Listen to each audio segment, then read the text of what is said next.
You continue following the tracks left by what you assume to be your fellow humans. They take you up a flight of stairs, and you find yourself on the 3rd floor of the estate for the first time. Let's go. There are more footprints leading all the way down the hallway and into the farthest door. I want to see everything. So what are these? Maybe some sort of wine bottle boxes or something? I don't know. And another long corridor. Some sort of traveling case and more boxes. There are so many boxes in this house. There are more footprints leading all the way down the hallway and into the farthest door. Approach the window, move the boxes from in front of the nearest door, enter the middle room. I would like to see the boxes. I want to see the nearest door. I want to see all of these, but let's begin with the nearest door. The boxes slide out of the way with a bit of elbow grease. You push past them into the room beyond. The room is coldly empty. The large antique bed is made, its sheets ancient and dusty, but still somehow giving off the feeling of tidiness. Let's take a look at this room as well. It's weird, there is nothing on it, but it still sags so much that it looks like someone would be laying on it. And what do we see? Maybe this is the doll? I don't know. I wonder who these are. Could this be Tabitha? This is probably too old to be Tabitha. And then we get some sort of doll here, and could this be Enoch? I don't know. Beautiful, a bit like Tiffany style lamp, and maybe this once was a road to the estate before it started crumbling or something. Am I missing something else? Something obvious? Something I should see? They hide things in these scenes so skillfully. Even with cobwebs stretched between each corner of its full poster frame. Search the desk, search the closet, you're done here. No, desk. You step towards the desk, its drawers practically overflowing with stationery. Okay. As you sift through paper, it quickly becomes clear to you whose room this is. There are stacks of bills in Edwardine's name, filling nearly every drawer, and even once you manage to get past layers of envelopes and trifold paper, you hit a permafrost of receipts. It seemed she was doing her best to be meticulous and hold on to any scrap of paper that might possibly be important. But when you reach the bottom drawers, you find something entirely different. Greeting cards, letters, small wrapped packages, some opened, some sealed, some crumbled into messy balls. Ooh, princess for a day, old geezer. Aww. Love that. You open one of the cards. Both pages are taken up by a handwritten note. Tabby, hope you're doing well. Not a day goes by that I don't miss you. Hope Perlan treats you to your best Christmas yet. I'm not sure what sort of doodads you're into these days, so I sent a little something that made me think of you. I made sure they were the best shells of the bunch. Not sure how rare any of them are, but they're awful pretty, and they've still got that peach smell. And make sure you put your ear up to them too. It doesn't compare to the real thing, but it comes close enough. What if it's written by Stella? And in case you think that makes me a cheapskate, I made sure to send along a little cash too, so you can get yourself something a little nicer than glorified beach trash. Oh, she is, of course. She's sending her shells because Tabitha's dream was to visit the beach. Oh, that's so precious. Make sure you get Perlan to take you to the nice toy store, because that's where I'd take you if I was there. If you get the time, I'd love to hear from you. I miss you so much, Tabby, and I'm always thinking of you. You can come out and visit me anytime. I know you've always wanted to see what it's like out east. I've made sure to write out my address on the back of this card, just in case you didn't know how to get a hold of me. Been missing you, my incredible... Oh, my incredible, wonderful, amazing daughter. I totally thought that was from Stella, but apparently it is a card from Tabby's dad. All my love, Dad. You pull out another from closer to the top of the pile. Happy birthday, Tabby. It's me again, your old dad. So the big 2-0. I can't believe my daughter is such an adult. In my mind, you're still that bouncy little kid doing cartwheels on the front lawn, telling me what various sounds animals make, like you're the professor of animal noises. I have no idea if you read these, but I'll keep writing them, even if sometimes it feels like I'm writing them to a ghost. I mean, we haven't spoken in almost 15 years. You're a whole human being now, and I have no idea what you're like. I like to think we'd get along, though. As always, my address is on the back. I hope you'll decide to come visit me one of these days. I've got a guest room all set up, just in case. It's always ready for you, kid. Aww. I love you, and I always will, no matter who you turn out to be. Love, Dad. There are years and years of these. The bottom drawer is almost entirely unopened envelopes dated from when Tabitha would have been just a kid, all from him. You pocket a few of the cards. Let's search the closet. You make your way to the closet. I want to see these. Okay, more old boxes, old dresses, maybe old coats. It seems Edwardine kept things neat and orderly, or as neat and orderly as she could, considering the decaying state of the place. You can't help but notice that these dresses look strikingly like the style Tabitha wears. You can imagine Perlan shifting through Edwardine's old trunks of clothes, recycling moth-eaten vintage dresses for her daughter in place of buying anything new. The only thing here besides her clothes and shoes is a box. Shoved off to one side. You pick it up. Why do I... That was scary. Why was that so scary?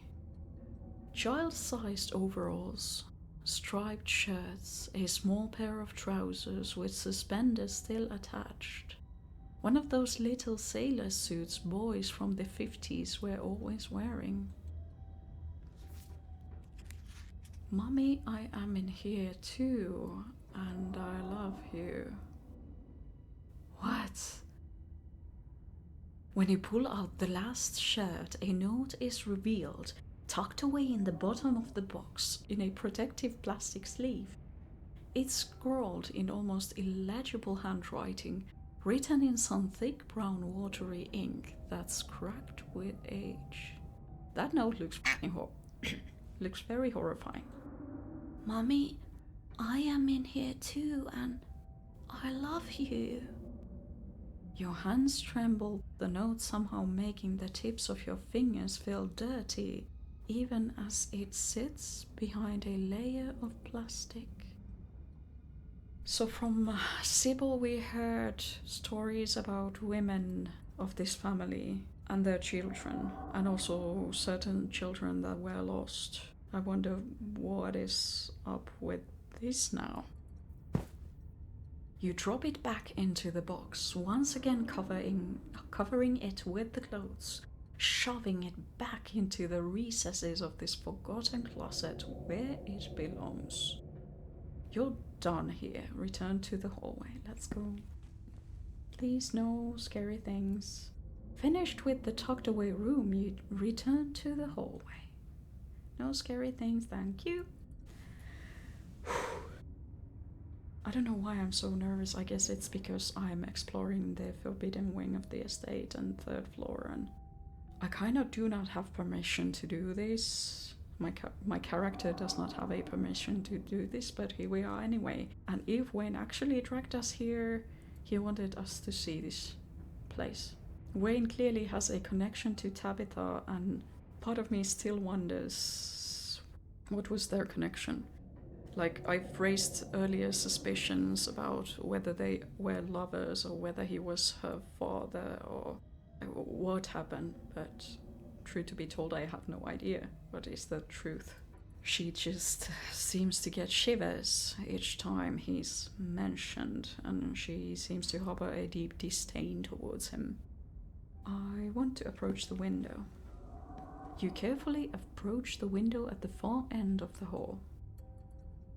Let's take a look at it. Some leaves, cool.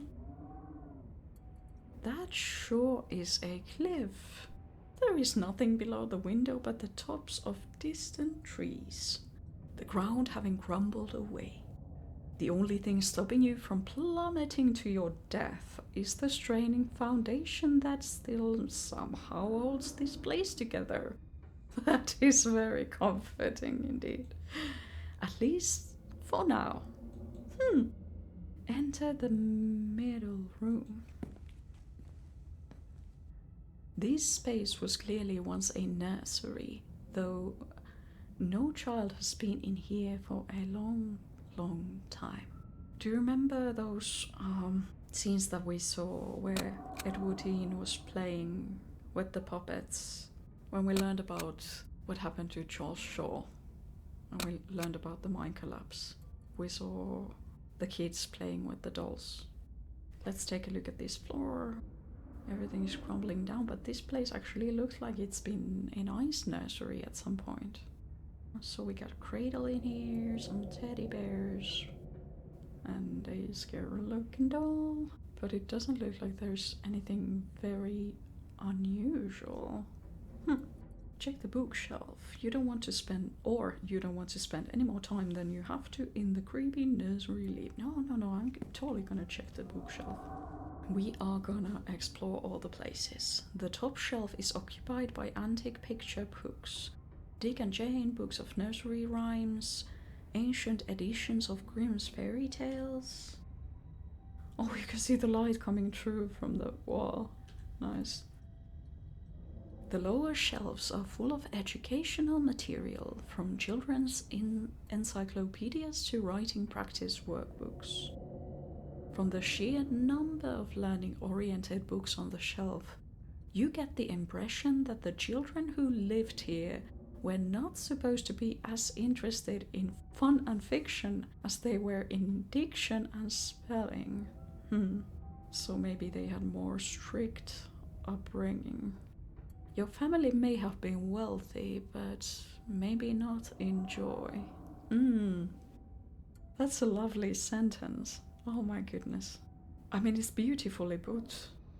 Read the few writing practice books. You're done here. Return to the hall. I want to read a few writing practice books. Copybook. Property of Alexandra Scarlet.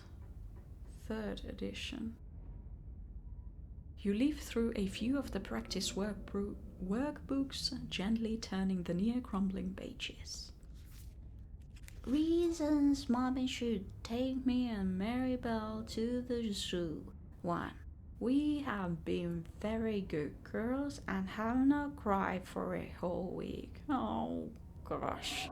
2. Maribel says elephants are so big and I would like to see one. 3. I think it would be very fun and mommy would have a good time.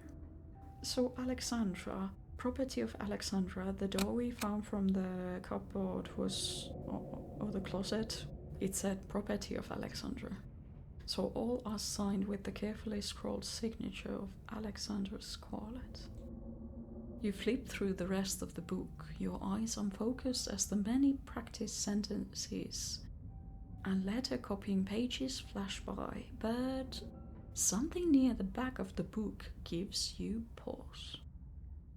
In a section that starts with the prompt, "Today Alexandra continues with, "Talk to the boy in the wall." Talk to the boy in the wall and the small clothes we just found.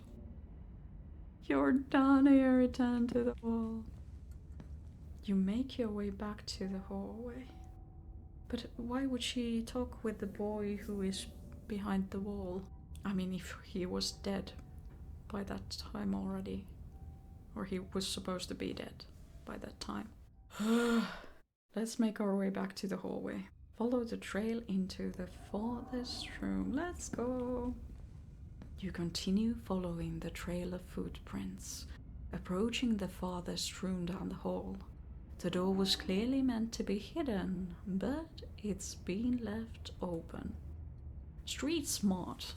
Someone left it open for you. Da, da, da. The room is darkly empty, save for a rug and a few candelabras. That is magical circle if I've ever seen one. That looks like a circle made of chalk, and there are these candelabras. This has been some sort of ritual room, I'm telling you now.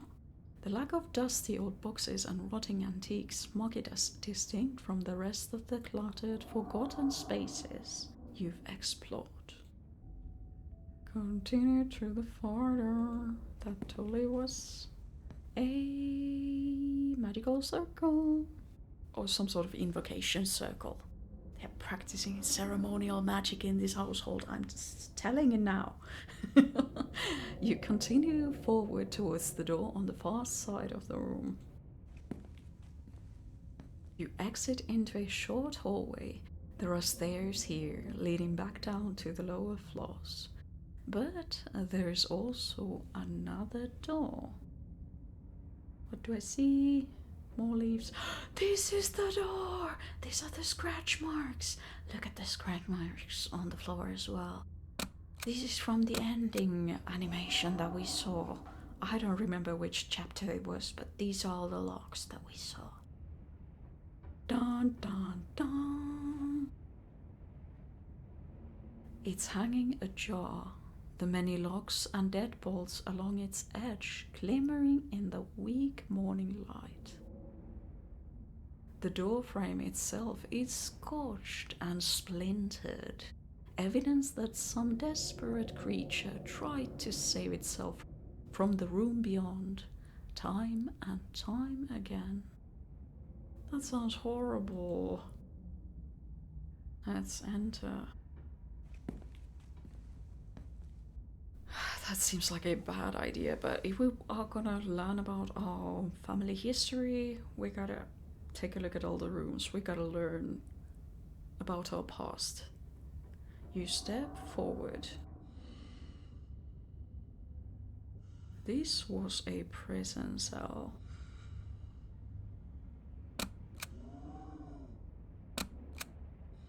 What? But this is the doll from our room. And what? One mattress on the floor, some rotten looking bedding, scratches all over, and bars in the window, and what's one bucket so that you can use a loo if you need to. But look at these beams, all of them have been crawled. And what do I see in here? OVNH F? U? Or O? No, it's not O, it's U. What does it say? Oh, I think this is V. It could be, I guess it could be D. O, D, A. This could be A. O, D, A, I? Or N? Is this A or what? O, V, A.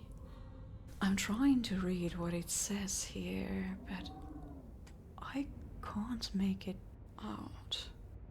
But I think we recognize the doll that was the property of Alexandra. Why would there be a doll? Did they keep a child in here? Was that the child that we're missing? And if there is still liquid here, is someone being kept here now? If this liquid is fresh. Everything about this place reeks of neglected humanity.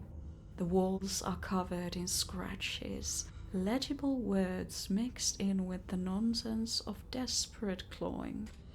The one window set high in the far wall is fitted with a thick pane of glass, as if the iron bars just beyond it wouldn't be enough to hold the imprisoned. What if someone had, I don't know, some sort of similar illness as Reese had? You can't help but notice that the doll from your closet sits watching you from the bed, one eyelid drooping. It adds an extra layer of menace to the already deeply unsettling room. When we arrived to this house in the beginning of the week, this doll was in our room in the closet. So someone has taken this doll from that closet during this week and placed it in here. Property of Alexandra. Your eyes are drawn to the massive, almost letters, dug as deep into the brick as this cell's prisoner could manage, highlighted with whatever pigments were available. And then, one final detail grabs you. A metallic lint from the filthy bare mattress. A doorknob. This is what you've been looking for. Was it left here for you? Oh my goodness, the doorknob. Let's take the handle. Whilst I'm editing, I will try to figure out what the heck does this say, but if you have any idea, and I haven't managed to figure this out by the time this video comes out, please let me know in the comments. What does this text mean? Let's take the handle. As you take it, a sound wraps around you. Music. The tingling of piano keys played by a clumsy hand. They echo up a narrow staircase at the end of the hall. Explore, follow the music, or you have your missing door handle. It's time to get out of here. I'm gonna follow the music. You've come this far. Clearly, you meant to go just a little further. I want to know who's playing. The stairs take you into what you have to assume was once a servant's quarters. A network of cramped passageways hidden away behind the expansive rooms of the estate, without so much as a window for illumination.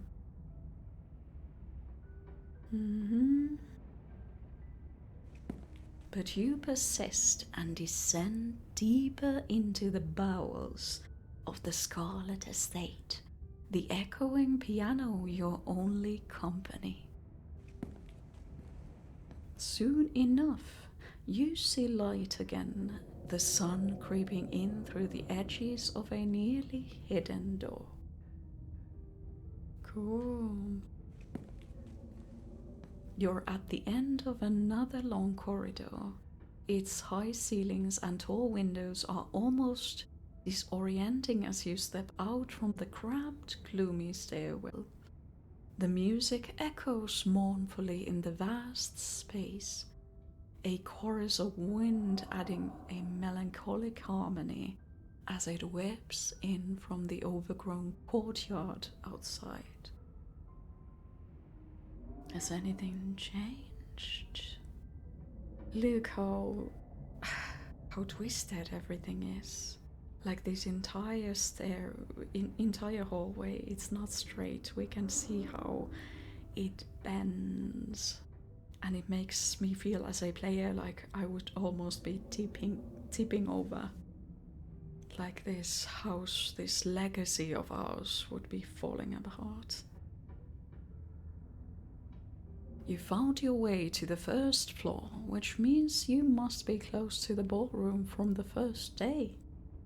But you've yet to confront your guide. Finish what you started and find the piano player. On second thought, it's time to get out of here. I'm totally gonna find the piano player.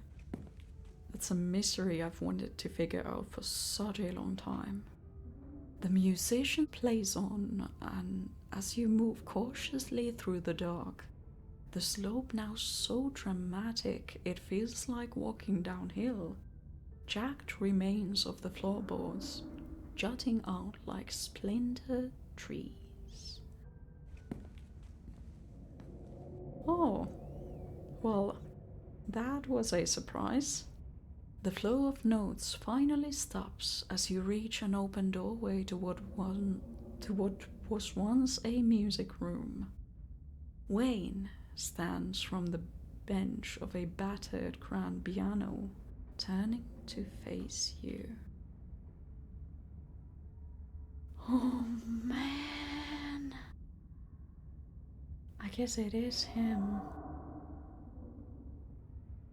I'm scared. So now you've seen it, Katie. Wait now. What if that son of theirs did not die? What if that son of theirs is Wayne? I don't know. I don't know anything anymore, and I love it. Oh man. He makes his way down the tilted floor towards you. A breeze passes by him, carrying with it the smell from the wound that is his body. Wound that is his body, like the wound that is this entire house. I think these were the claw marks that Reese left on him. But look at his skin, it looks almost like it would be a skin of a corpse. I hope you enjoyed the show. He stops just a few paces away. And I trust you understand the implications of everything you've seen. Some of them, yes, but not all of them. If you aren't careful and you put your fate in the wrong people, things could go very, very wrong for you. Run away, talk. I guess we gotta talk and hope that he does not kill us. Should I save him? I'm actually gonna save my game. Look at me save. Let's talk. What's with the dramatics? Isn't this all a little theatrical? What was with the doll in that room? Did you need to carry me off in my sleep? What the hell is wrong with you? You kidnapped me. How do I know you're the right person to trust who lived in that last room? Does Tabitha know all about this? We need to call someone about this. I want to leave. I've had enough of this place. I want to go home. Take a step towards him. I don't believe you. I don't know what to think. This is all too much. I trust you, but I don't know what I'm supposed to do about any of this. I'm with you all the way. Help me stop all this, or geez, so many options. For all I know, whoever was locked up deserted.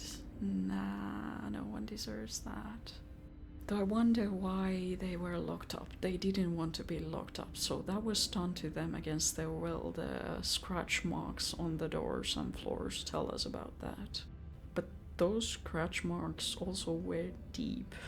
So I wonder if that person had some sort of similar condition to that of which Reese has what Reese has. I want to know who lived in that last room.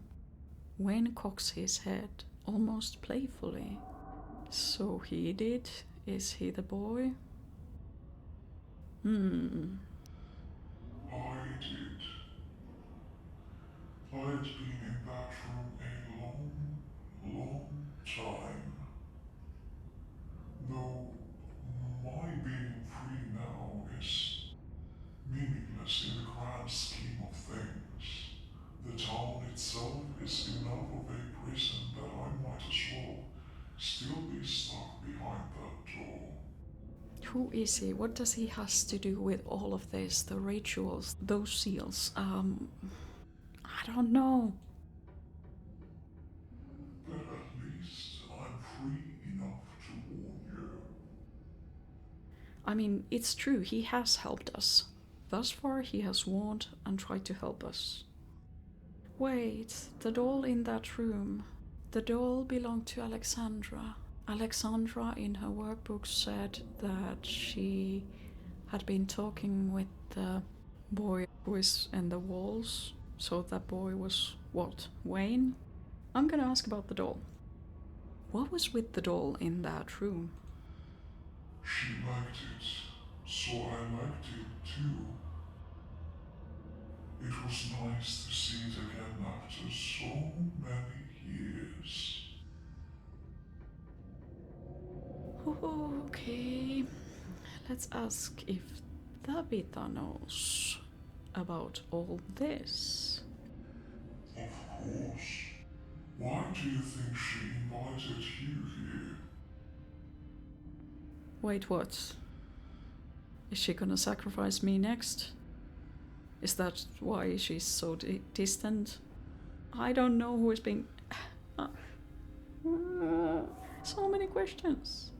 No, I see what you're doing. You're trying to make me doubt her. It won't work.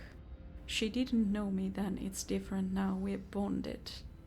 Oh my god, but she's my cousin. I love her. She wouldn't. Oh, that absolute bitch.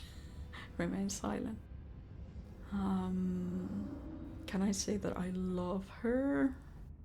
I don't really know her yet. I really like Tabitha as a player, but I think we might have bonded a bit, so I'm gonna go with this reply. She didn't know me then. It's different now. We've bonded.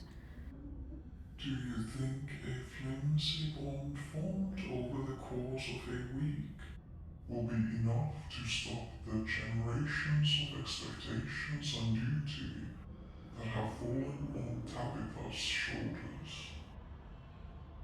Do you want to bet your freedom on that bond? Tabitha will always be a Scarlet. Okay, I've edited this entire video and began to watch it, and this thought hit me like a ton of bricks. When we were drinking tea with Sybil, she quote unquote read our fortune from our tea leaves, and she talked about a cat, an enemy lurking in plain sight. And what are Tabby's family and loved ones calling her? Tabby. Could it be a play with words? You know, a tabby cat. My mind is melting, but in a good way. I love this game so much, and also this game was created by Black Tabby Games. So that would make such a fun pun too. You're not telling me everything, are you? If you know what's going on here, then out with it. What's with the... Yeah, this we read already. Has something changed? Nope. What do you mean this town is a prison? I'm interested in this as well. What do you mean the town is a prison? I can't leave. No one really can. As it stands now, Scarlet Hollow doesn't like letting go of its prisoners. They may be able to come across the town line, but not without paying a price. Doesn't like letting go of its prisoners. was stolen, but not without paying a price. That can be changed, though. It wasn't always this way, and it was never meant to be. We can put an end to it. If you know what's going on here, then out with it. Yes, street smart, let's go. If you know what's going on here, then out with it. Do you want to be somebody else's puppet, Katie? I can guide you to where you need to be, but it's up to you to open your eyes. The witch holds some of the final pieces. Find her, pry them from her hands, and then everything should start falling into place. Final pieces, find her, pry them from her hands. And thus far I'm thinking Sybil is the witch. Your thoughts wander, searching for someone who might fit that description. You draw a blank. For sure, I wonder why. Unless you're already starting to forget about her. Memory is a disloyal thing, isn't it? Physical, easily manipulated. But something being missing from your head doesn't mean it's gone from the world. I don't know who you are talking about. Remain silent. I'm gonna remain silent because as a player I know whom he's talking about. You say nothing. Do I trust him? I don't know. He made all those marks in that room. What is he? He does not seem to be a human. How do I know you're the right person to trust? If you're still asking questions like that, I know there's nothing I can say that will convince you. But I will keep looking out for you, whether you trust me or not.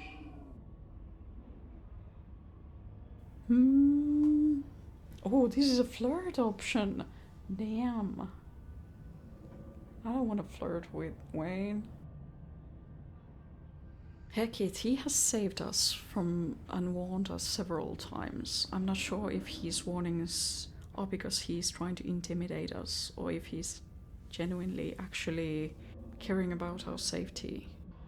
I don't fully trust him, but I'm gonna say him that I trust you, but I don't know what I'm supposed to do about any of these. Wayne's shoulders seem to relax slightly, as if he's relieved. Good, good. Our enemies rely on keeping us divided. They know how much stronger we can be together. But I don't always see eye to eye with you about who our enemies are. You didn't speak kindly about Reese, and Reese is my friend. So, whomever is your enemy is not always my enemy, but I appreciate your protection, but I do not trust you. Be careful who you trust. I will always be there when you need me. Wayne steps away, his shining eyes watching you unblinking from behind his veil, before finally disappearing back into the darkness of the estate. And the estate has again been written with big first capital letter. Nothing left for you to do here but leave. You make your way back to where you woke up and slot in the handle into the secret door on the wall. We're back in our room. It twists and the door pulls back, and you stumble through your closet and back into your bedroom. You lean against your door frame, relieved at once again having sturdy, unsloped ground beneath your feet and moderately clean air to breathe. The estate has gotten to you. After the events of this morning, your body burns with a ferocious edge to leave this place behind, to be anywhere but here.